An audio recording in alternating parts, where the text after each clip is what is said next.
Ekitebe kikuru kya poliisi aho Murembe Rwambara Joel Ssenyonyi yabashenekerezibweho omuhandiki mukuru w'ekigombe kya National Unity Platform ekibingi bakumanya nka NUP Louis David Rubongoya n'omubiiki w'ekigombe Katana Benjamin.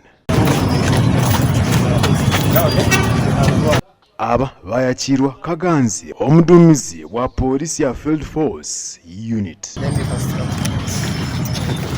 Kati yategeze tuzekola wangu Kaganzi bwaimu yabakwasa OC station ogubwanyuma yabakwasa DPC abazo mu rukiiko olutiikizibwamu banyamakuru.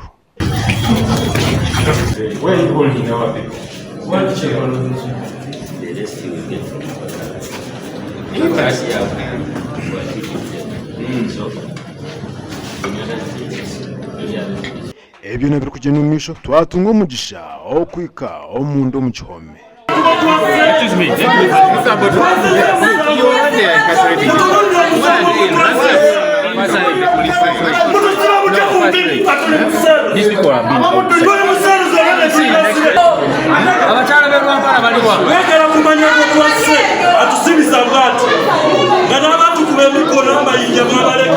So who is going to?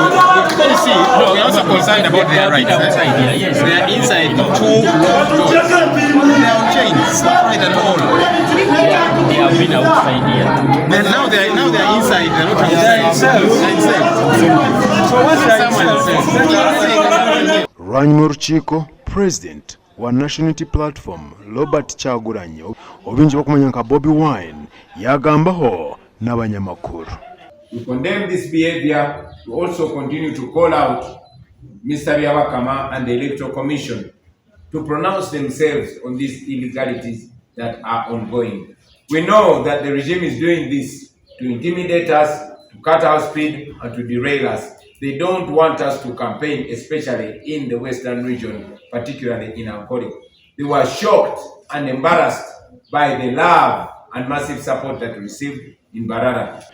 Ogu tiyashemerwa abo muringo ogw'abahagizi be bakwasirwe no ku poliisi eriyo nebatwaza. Mwalabye olunaku lwajjo twalumbiddwa nga tugenda ebwizibwera okukampeininga ne bakwata abantu baffe abasusse mu 10 nga mwabo mwabadde ne bakandidates baffe bakandidati ab'ebitundu eby'Erwampala.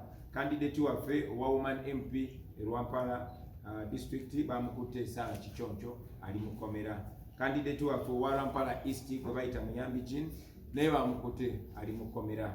Kandidati waffe owa Bukanga North Chihembo Emmanuel naye bamukutte ali mukomera. Ne bakandidati abalala ku level ya kansala ne level endala eza wansi bakutte ba foot soldiers bangi, bakutte ba member baffe bangi nnyo. Mu bantu abasukka mu 10 bakutte abasinga obungi baawano b'Embarara ba Mwankole.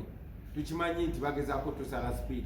Ate kino kigoberedde era okutulumba ne bakwata abantu baffe 10 babasibira lira. Then olunaku lwe twajja mujjukira mwenna nti twalumbibwa abavubuka baali bakutte emiggo n'amayinja nga bakuumibwa poliisi. Ne batukuba ne batukolako obulabe naye ate ekiro ekyo poliisi nejja netulumbagana nekwata abantu baffe abasuka 20 ne batwala ne bagulako omusango ogw'okulumbagana abatulumba. Kati poliisi yakikyusa ate negamba ffe twabalumbagana.